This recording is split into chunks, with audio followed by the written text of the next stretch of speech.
Hello friends, welcome to my channel. तो आज हम बात करते हैं जीएस के प्रैक्टिस सेट नंबर 6 के बारे में। जो नवीन सर का प्रैक्टिस सेट चल रहा है डेली, उसी के बारे में कि उसके हैंड रिटन नोट्स कैसे बनाए हम।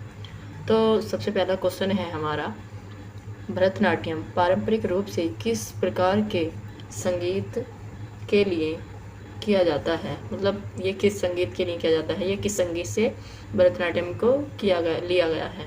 तो ये कर्नाटका के लिए किया जाता है। भरतनाट्यम का अन्य नाम है देवदासी नृत्य, सादिर अट्टम। और भरतनाट्यम जो ये हमारा पारंपरिक नृत्य है, ये मंदिरों को समर्पित है।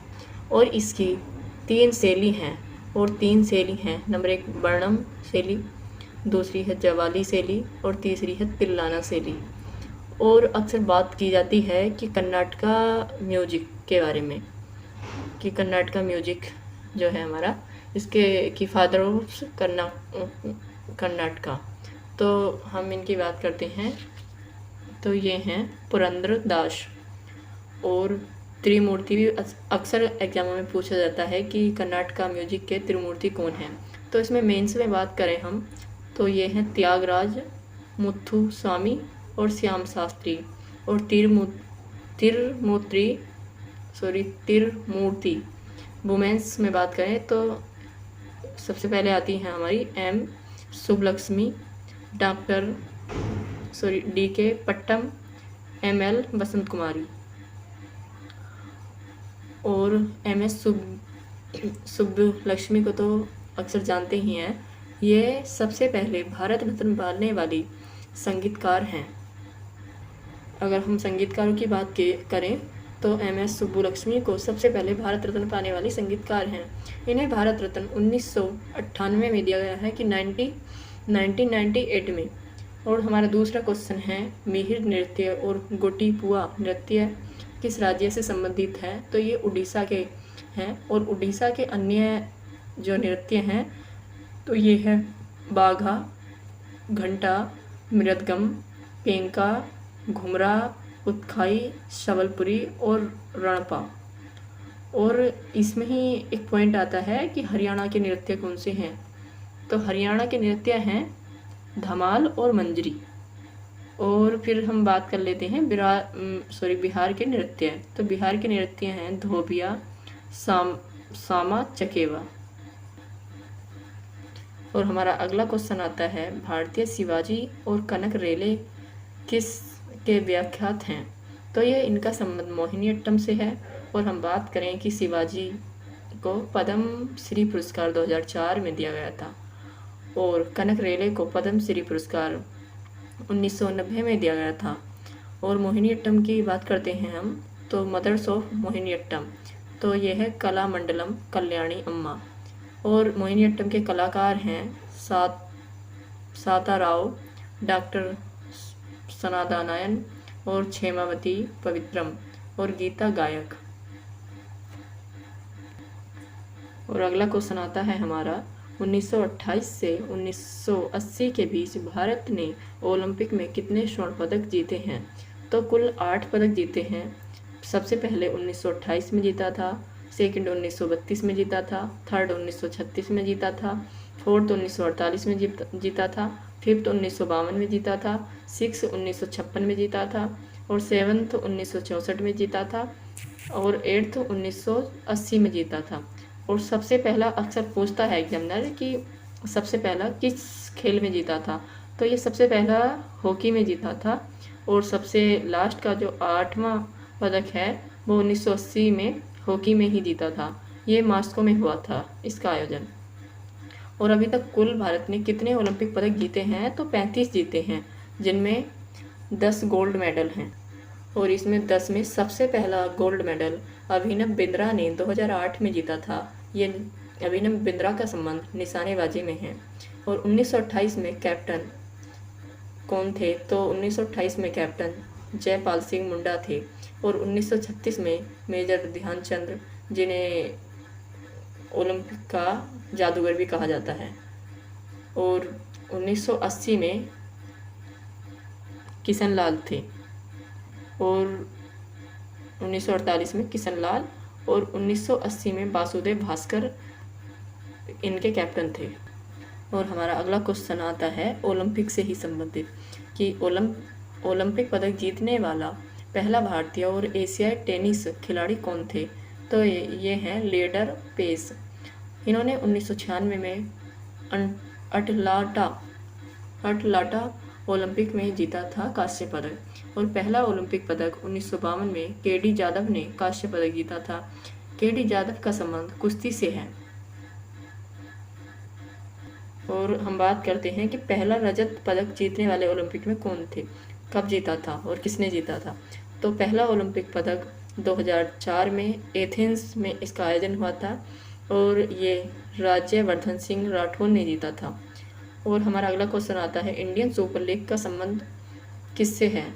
तो इसको शॉर्ट फॉर्म में ISL भी बोलते हैं, और इसे इंडिया, इसकी फुल फॉर्म भी पूछ लेता है इंडियन सुपर लीग। तो इसका संबंध फुटबॉल से है, और फुटबॉल की स्थापना 2013 में की गई थी, और पहली प्रतियोगिता इसकी 2014 में की गई थी। और हमारा अगला क्वेश्चन आता है कि भारत में प्रतिवर्ष राष्ट्रीय बालिका दिवस कब मनाया जाता है। तो ये राष्ट्रीय बालिका दिवस 24 जनवरी को अक्सर मनाया जाता है, और हम राष्ट्रीय युवा दिवस की बात करें तो 12 जनवरी को मनाया जाता है। और भारत में अगला क्वेश्चन है हमारा, भारत में किस अवधि को स्थिर जनसंख्या वृद्धि काल रहा। तो ये हमारा 1921 से 1951 तक रहा, और इस टाइम पीरियड को द ग्रेट डिवाइडिंग भी कहा जाता है, कि मतलब जनसंख्या का महान विभाजन काल। ऋणात्मक वृद्धि दर का जो काल था वो था 1912 से लेके 1921। और हमारा अगला क्वेश्चन आता है, ये हमारा अगला क्वेश्चन आर्टिकल से संबंधित है, ये पॉलिटी का हिस्सा है। तो आर्टिकल मतलब 21 का समक्लोज ए ये किस लिए हैं। तो इसमें 21 के समक्लोज 1 में संविधान सभी बच्चों को निःशुल्क एवं अनिवार्य शिक्षा का अधिकार है, और ये 6 साल से 14 साल के बच्चों को निःशुल्क शिक्षा देने के लिए है। और ये एक्ट कब आया था, राइट टू एजुकेशन। तो ये राइट टू एजुकेशन मतलब इसे फुल फॉर्म में RTE भी बोल देते हैं, कि RTE कब आया। तो राइट टू एजुकेशन 2009 में आया। और हम बात करते हैं आर्टिकल 22 में क्या है। तो इसमें गिरफ्तारी एवं विरोध संरक्षण का अधिकार यह अधिनियम है। और आगे आता है हमारा आर्टिकल 17, इसमें अस्पृश्यता का अंत है। और आर्टिकल 25 में है हमारा धर्म की स्वतंत्रता, कि हमारे देश के संविधान में किसी भी जाति, रंग, रूप, भेद, लिंग के ऊपर कोई भी मतभेद नहीं किया जाएगा। तो 25 आर्टिकल इसी के लिए है कि अपने कोई भी व्यक्ति को, हर व्यक्ति को, भारत के नागरिक को अपने धर्म का पालन अनुसार करने का अधिकार है। वो जैसे जीना चाहता है अपने धर्म में वो जी सकता है, किसी की भी पूजा उपासना करना चाहता है वो कर सकता है। और आगे आता है हमारा आर्टिकल 29, इसमें है अल्पसंख्यकों के हितों का संरक्षण। और आगे आता है हमारा आर्टिकल 23, इसमें है बालाश्रम मानव दुर्व्यवहार निषेध, कि इसमें यह है कि जो फैक्ट्रियों में, कंपनियों में छोटे बच्चों को काम के लिए रखा जाता है, उसमें 14 वर्ष से कम के बच्चों को का ये बालाश्रम होता है कि इनसे काम नहीं कराया जा सकता।